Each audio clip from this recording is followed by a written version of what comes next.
I already went through the emotions of this on my own earlier, so I won't get really sad talking about this, but it is a very strange situation in my life right now. And to some people, they might not think this is sad, but my great grandma is dying right now. And it's of old age, so, it was bound to happen at some point, but it's the first time in my life that I'm losing a family member to old age. And I start to see truly the, you know, cycle of life happen right in front of my eyes. And it is sad to me because, like, although I wasn't insanely close with her, she was there at family parties and she would just be, present throughout my life as a character. But there is a weird predicament that I am in. I think I will hopefully go see her, but I'm morally conflicted because there are some people in my life that do not like her for some reason. And they think that she did evil, immoral things when she was younger, the way she raised her kids. And they think that is unforgivable. And then I have people who were a part of that and forgave her, and they believe that she is a good person and she should be forgiven. And the only reason I believe personally that she deserves forgiveness, and I think that I talked to one of my buddies on FaceTime earlier. A lot of people deserve more forgiveness, especially based on circumstantial things and trying to understand their perspective of why they did it when they did it. There's some actions that are inexcusable, and if they should be in prison for it, I would say that probably is, if they're in prison for life for it, that's like one of those situations like, okay, maybe they shouldn't be forgiven. But I agree with, the Christians that you should always try to forgive. I'm not going to fully explain what happened, but I did want to explain the call I had with my buddy, which we had the topic of forgiveness and making decisions on your own. And I think that's the lesson of this video I want to talk about, because if I do go see her, which hopefully if I do, it'll be tomorrow, I am actually running out of time. She could literally die by the time I'm awake, which is actually crazy to think about. And I told my older brother, I said, I don't know if I should go visit her because I wish, and so they told me late. They told me, like, as she was in the hospital that this was bound to happen. I was like, why did nobody fucking tell me this? Because I didn't have time to digest it and figure out what I want to do. There's so many lessons that are actually in this circumstance, and hopefully you can learn something from this. When there's important life decisions, you cannot procrastinate the outcome. And and if you do, you can't feel regret because you were the one who chose that actively. And so that's why you have to be very conscious of your actions as these things are playing out in real time. And sometimes it's not always going to feel right in the moment, and you're not always going to have time to digest things, but you have to act on the way your gut feels in the moment. And I think that's one of the most important lessons with life is action, regardless of how you feel.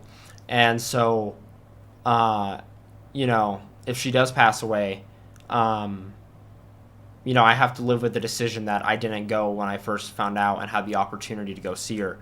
And it is an interesting dilemma because, it's basically like viewing my ancestry and like where I came from.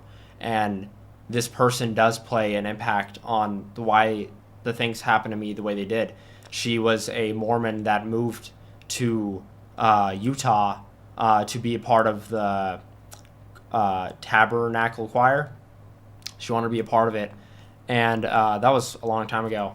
And she was basically the reason my family had this religion of Mormonism growing up. I'm not saying I'm Mormon now, but she also was the reason that the core root of faith in God was instilled in my family, which I do believe in God to this day.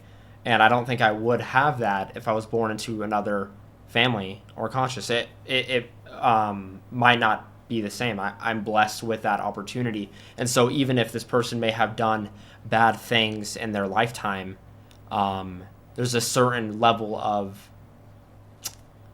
care that I will always have because of the way they instilled something so valuable into my family's lifetime.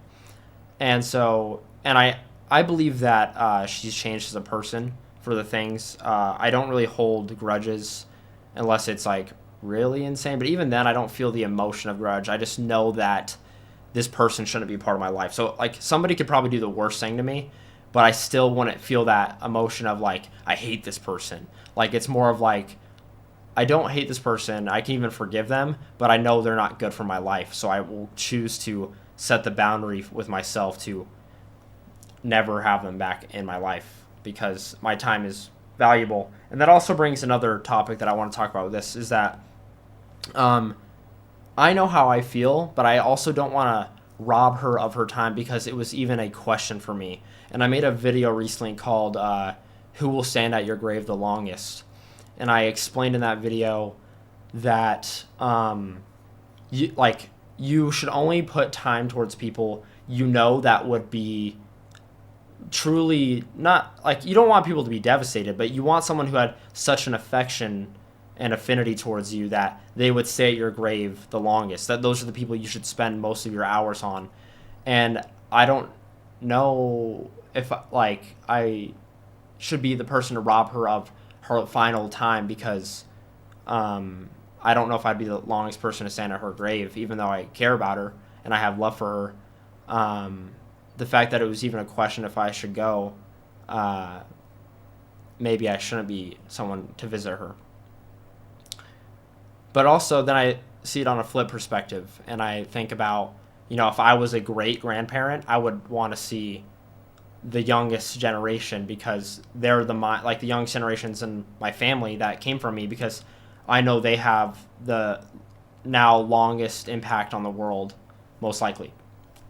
And so I also see that perspective. And there's questions I've always wanted to ask her, and I do want to go there and ask her, but we'll see. I mean, she could literally. There's only certain times I can go in, I guess, because other people are visiting, and so I have to wait till tomorrow to find out if I can go see her. But I think one of the final lessons I want to leave you with is that if you have someone you love and you truly care about what's going to happen to them when they die, make sure to have the conversation about the afterlife and God and the purpose of their soul. And if you have something you've always wanted to say to them, make sure to say it because you never know when it is going to be your last time.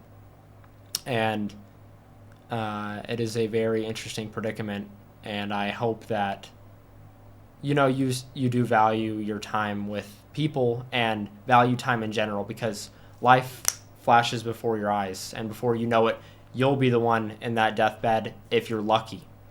And so you might die in a different way that's completely unexpected.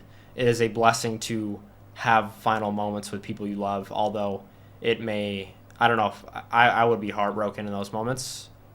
But also, if you have faith in God, everything will be okay. But I just know that I have so much affection for these people that I wish I could just bring them with me into the next life. But God is loving, and that will likely happen. So, please just take some lessons from this situation I am currently in into your own life, and never take anything for granted.